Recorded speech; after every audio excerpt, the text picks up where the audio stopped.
এনভেলপের মধ্যে কিছু তো একটা আছে যেটা আমাকে জানতেই হবে।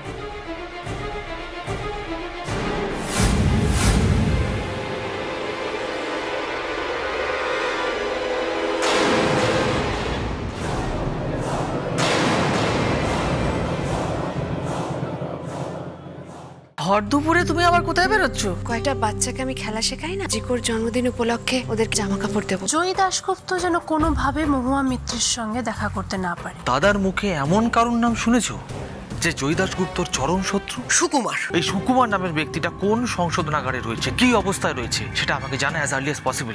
এত বছরে ও কারোর সঙ্গে কোনোদিন দেখা করেন, মাঝে মাঝে আবার ফিউরিয়াস হয়ে গিয়ে দেওয়ালে অথবা গড়াতে গিয়ে মাথা ঠোকে। দেখে মনে হয় কারোর ওপর ভয়ানক রাগ, একেবারে যাকে সামনে পেলে একেবারে বাঘের মতো ছিঁড়ে ফেলে। আমি সমুদ্র দত্ত।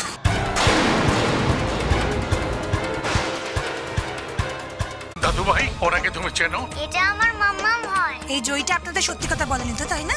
আপনি চেনেন না মাসিমা ওকে? একদম চেনেন না, বড্ড মিথ্যাবাদী মেয়ে। এই জয় আমাকে ওখানে ফেলে রেখেছিল যাতে আমার বাচ্চাটাকে আমাকে ফেরত দিতে না হয়। আমি আমার ছেলেকে নিয়ে আমি এক্ষুনি চলে যাবো, এক্ষুনি চলে যাবো। মিথ্যাবাদী চোর! লজ্জা করে না তোমার আমার সামনে দাঁড়াতে? বলো ছোট বউ, চিকর আসল মাকে তুমি না মহুয়া? কেন জিকো মহুয়াকে মা বলে ডাকে? বলো জিকো কার সন্তান? তোমার না মহুয়া?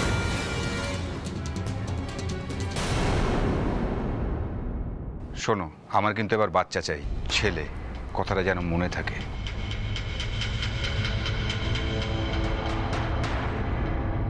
তোমার কি হয়েছে গো? অ্যাক্সিডেন্ট। মা গো, এই অবস্থায় তুমি কত কষ্ট পাচ্ছ তো। কিচ্ছু হবে না, সব ঠিক হয়ে যাবে, সব ঠিক হয়ে যাবে। তোমারও সব ভালো হবে।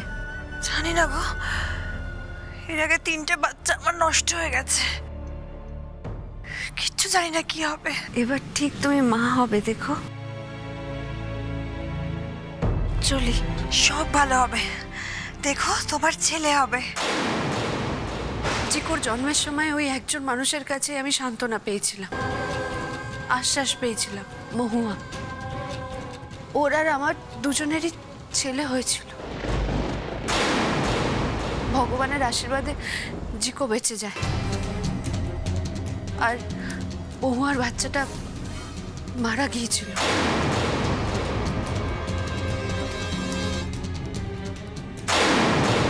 মহুয়া খুব ভেঙে পড়েছিল, ভীষণ ভেঙে পড়েছিল। সিস্টার রমলাদি মহুয়ার দেখাশোনা করতো, আর বিনতাদি আমার দেখাশোনা করতো। মহুয়ার বাচ্চাটা মারা যাওয়ার পর ওর স্বামী কিংবা পরিবারের কেউ ওর সঙ্গে দেখা করতে আসেনি। ও কিছুতেই এটা বিশ্বাস করতে চাইছিল না যে ওর বাচ্চাটা মারা গিয়েছিল।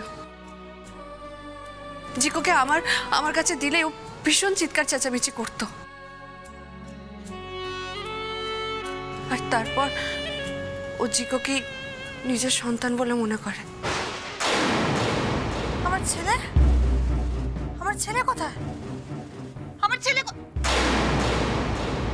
ওই তো, ওই তো আমার ছেলে। আচ্ছা, আপনারা আমার ছেলেকে ওর কাছে কেন দিয়েছেন? এটা কি হচ্ছে নাকি? ওটা আপনার বাচ্চা নয়। কে বলেছে আমার বাচ্চা নয়? আমি বলছি ওটা আপনার বাচ্চা নয়। আপনি কেন বুঝতে পারছেন না? আপনার বাচ্চা। কে বলেছে? কি 3বার বাচ্চা নষ্ট হয়েছে বলে কি এবারও হবে? আমার ছেলে হয়েছে, ছেলে। ওটা আমার ছেলে। আমার বাচ্চাটাকে একবার আমার কাছে দাও না, একবার আমার কোলে দাও, দাও না, একটু দাও না আমার বাচ্চাটাকে আমার কাছে। কি করি বলতো বিনতা? একে তো ইঞ্জেকশন দিতে হবে। আরে দিতে হলে দিবি, থাক সারাদিন ঘুমিয়ে। না, আমি ঘুমাবো না, আমি ঘুমাবো আর আমার বাচ্চাকে অন্য লোক আদর করবে, তাই না? হ্যাঁ মেয়ে, আমি আমার বাচ্চাটাকে আমার কাছে দাও, দাও আমার ছেলেটাকে আমার কাছে দাও। আপনি চুপ করুন। বিনতাদি, বাচ্চাটাকে ওর কাছে একবার দিন না। আচ্ছা, ওনার মতো কি আপনার মাথাটাও খারাপ হয়ে গেছে? বাচ্চাটাকে যদি ফেলে টেলে দেয় তখন কি হবে? কিচ্ছু করবো না, আমি কিচ্ছু করবো না, আমি আমার ছেলেটাকে ফেলে দেবো। হ্যাঁ, একবারটা দিন না ছেলেটাকে আমার কাছে। দিন না, কিচ্ছু হবে না।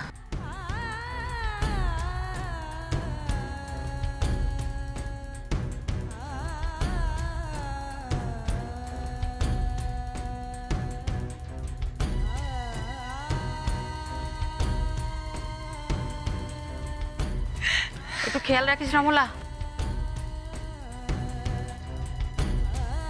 আমার ছেলে, আমার ছেলে।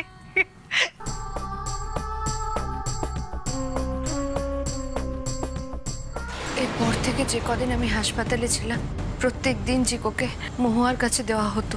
মহুয়া জিকোকে নিজের ছেলে ভেবে খুব যত্ন করে ওকে খাওয়াতো, ঘুম পাড়াতো। জয়ীর কথাটা যে মিথ্যে সেটা তুমিই বা কেমন করে প্রমাণ করবে? বাবা, ইনি হচ্ছেন বিনোদাদি। বিনোদাদি একমাত্র সত্যিটা বলতে পারবে যে জিকো কার সন্তান। আপনি বলুন আসল সত্যিটা কি? আজকেই আমি জয়কে শেষ করব, কারণ আজকে জয়ীর ছেলের জন্মদিন আর মায়ের। মিস্টার ম্যাক্সন আবার কাল আসবেন মা আপনার সিদ্ধান্ত নিতে। এর দায়িত্ব কার উপর দেবেন এসব দেখাশোনা করার আপনি একটু ভেবে চিনতে নেবেন মা।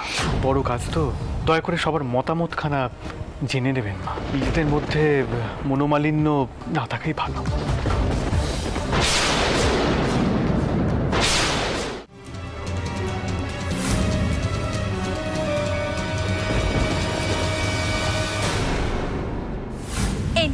আপনার এঁচোড় চিংড়ি।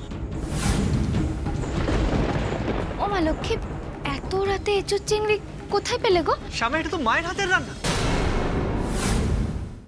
মায়ের পিছুটা নিয়ে আমি সাধনায় সফল হতে পারবো না গুরুদেব। তোর মা যদি তোকে অনুমতি না দেয়, আমি মাকে বোঝাবো, মা নিশ্চয়ই আমাকে ছাড়বে গো। তাহলে কথা দে আমায়, কার্য সমাধা হলেই তুই আমার হাত ধরে পা বাড়াবি হিমালয়ের পথে। বাবা দেরি করো না, আমাদের যেতে হবে তো, অনেকটা দেরি হয়ে যাচ্ছে তো। এখনই চলে যাবি মা? হ্যাঁ পুলিশ বাবু, এখনই চলে যেতে হবে। আমার যে বেশিক্ষণ ওনাকে চোখের আড়াল হতে দেওয়া যাবে না। চলো বাবা, চলো বাবা, আর দেরি করো না, তোমার ছেলের সামনে যে বড় বিপদ। ঠাকুরের পায়ে ছোঁয়ানো সিঁদুরটা আমাকে দাও। হ্যাঁ, দাঁড়াও। সিঁদুর নিয়ে নাটক করছো করো, কিন্তু এই ঠাকুরের সিঁদুর নিয়ে আমি তোমাকে নাটক করতে দেব না। আয়, সিঁদুরটা পরে নে। জয়ীর কথাটা যে মিথ্যে সেটা তুমিই বা কেমন করে প্রমাণ করবে? বাবা, ইনি হচ্ছেন বিনোদাদি। বিনোদাদি একমাত্র সত্যিটা বলতে পারবে যে জিকো কার সন্তান। আপনি বলুন আসল সত্যিটা কি? আজকেই আমি জয়কে শেষ করব, কারণ আজকে জয়ীর ছেলের জন্মদিন আর মায়ের। মিস্টার ম্যাক্সন আবার কাল আসবেন মা আপনার সিদ্ধান্ত নিতে। এর দায়িত্ব কার উপর দেবেন এসব দেখাশোনা করার আপনি একটু ভেবে চিনতে নেবেন মা। বড় কাজ তো, দয়া করে সবার মতামতখানা জেনে নেবেন মা। নিজেদের মধ্যে মনোমালিন্য না থাকাই ভালো।